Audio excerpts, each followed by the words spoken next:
আমি জানি না কেন এখন আমার হঠাৎ উল্টোপাল্টা শখ জেগে যায়। যেমন এখন ইচ্ছে হলো মুড়ি আর বেগুনি খাবো। সেজন্য সমস্ত কিছু কেটে নিয়েছি।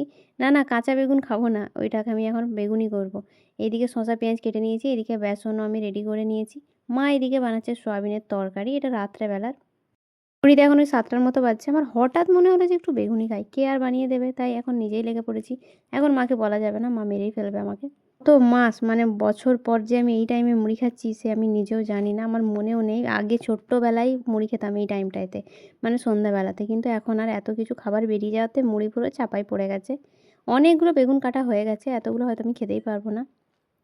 ছোট গোল করেছি তো তাই এরম দেখাচ্ছে, মানে একটু বেশি দেখাচ্ছে। এদিকে সবকিছু আমি ভালোভাবে ম্যারিনেট করে নিয়েছি। চলো এবার তেলে ছাড়া যাক। এদিকে অল্প পরিমাণে একটু তেল দিয়ে নিয়েছি। আমার ঠিক আইডিয়া নেই যে কতটা তেল লাগবে।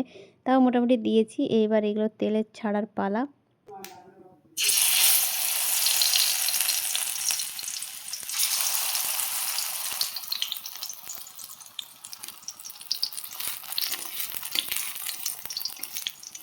রান্নায় আমার আইডিয়াটা একটু কম, সেইজন্য আমার একটু মোটামুটি সময় লাগে।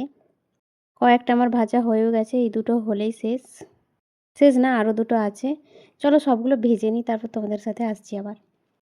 সমস্ত কিছু হয়ে গেছে। এদিকে আমি মুড়িও ঢেলে নিয়েছি। আজকে মুড়ির মধ্যে ধনেপাতা আর পেঁয়াজ শসা দিয়েছি। টমেটোটা আজকে দিইনি। এভাবে চাট করে মুড়ি খেতে তো ভালো লাগে, কিন্তু আমার শরীরের পক্ষে খুবই খারাপ। এগুলো আমার ঠিক সহ্য হয় না। এই হচ্ছে আমার বেগুনি। আমি কখনো বেসনের ডোটা বেশি দিতে পছন্দ করি না। কোনো খাবারে খেতে ইচ্ছে করে না। খুব পাতলা একটা কোট হবে, আমার সেটা ভালো লাগে। সুন্দরভাবে সাজিয়ে নিয়েছি। তাও কিছু ছিল না। হঠাৎ করে ইচ্ছে হলো, চটপট বানিয়েও নিলাম। এখন এই মুড়িগুলো আমি খেয়েও নেবো। হয়তো রাত্রে আবার কী খাবো আমি জানি না।